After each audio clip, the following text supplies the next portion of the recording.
Famously recognised as an impoverished town in George Orwell's The Road to Wigan Pier, the borough has developed in many ways over more recent years. Current external investment will create an improved archives service and town centre regeneration in various locations. We do see a lot of people coming into the archives who might have mental health problems, or they might be suffering from social isolation.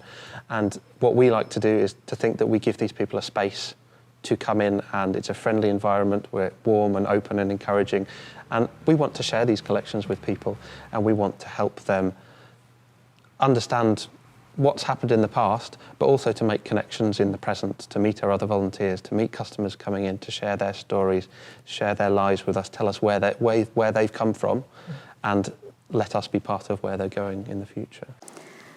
In all of our town centres, we've actually got quite a rich historic environment. As a borough, we've got 23 conservation areas, about 500 listed buildings. Plans for the future include so much development around heritage spaces within the town centre, and for those heritage spaces to belong to arts and culture and the community that are going to be using them. So we've recently purchased the Royal Court Theatre, which is on King Street. It's an amazing old theatre with so many original features and so much potential. What we're trying to make sure that we do is link key sort of destinations of choice to people who can walk and cycle a lot more, but also so that we actually have some open spaces. Some of that can be spaces where you can have events or hold events. Sometimes it can actually be small parks, more trees, a little bit more planting. We're working with a developer, Step Places, who are totally transforming the famous Wigan Pier site, and we've been chosen to operate that site. So to put arts and culture back into what once was a really well-known landmark for Wigan, and we're honoured to do that. At the same time, that frees up some of the space within the old courts, because some of our activity will move over there, so that the old courts can really deep dive into developing artists to work with our community, to create artwork, to create programmes that respond to their wants and needs. I think as volunteers, the strength of what you do is not exactly curing something. I think that's for professionals, okay, with certain therapies and ways of doing it. I think what we're involved with is sickness prevention. So if we have people who are active down at the colliery and working with others, hopefully it stops them being quite as obese. Perhaps it gives them a bit more exercise and getting up in the morning.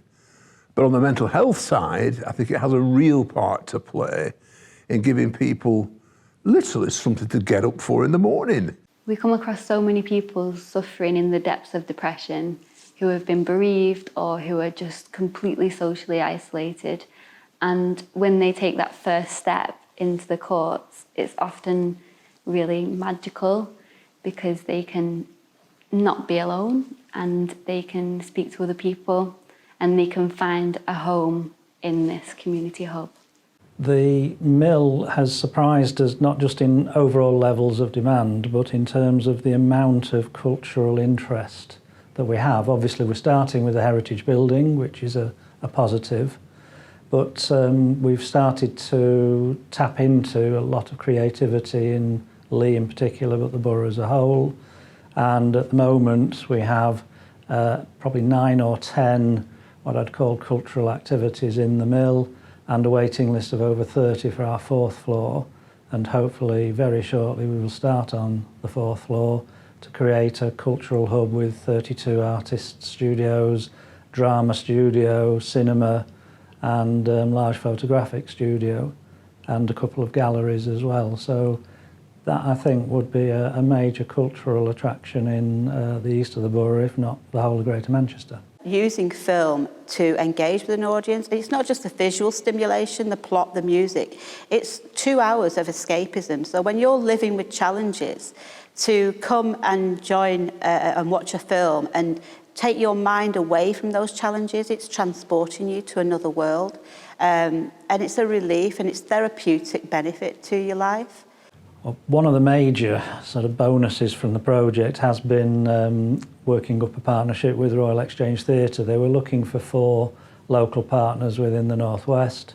We were fortunate in being selected, partly because of the spaces that we can offer, but also the scale of the project and the range of activities. So we'll have a schools project in there, hopefully a project with our young company or elders company in there, as well as Royal Exchange productions and workshops. The starting point for the Canal Festival was the recognition that people in Leigh don't know the canal is really there. It's a hidden asset. The town over the years turned its back on the canal. There's been some movement now to recognise the role of the canal, but if you look at the opportunities the canal presents in terms of a leisure attraction, access to countryside, the wider well-being, volunteering opportunities, then it's a key asset to the town and one that shouldn't be ignored. And I do think we have a real opportunity to exploit it rather better than it has been in the past. They're hidden gems in every town, and the town should embrace the canals. And by the towns embracing the canals, it helps people to not treat them as a rubbish dump. The festivals raise the profile with the locals and make them aware of the canal and what the canal's about, and give them a bit of pride in their own town, because it's their own town's resource.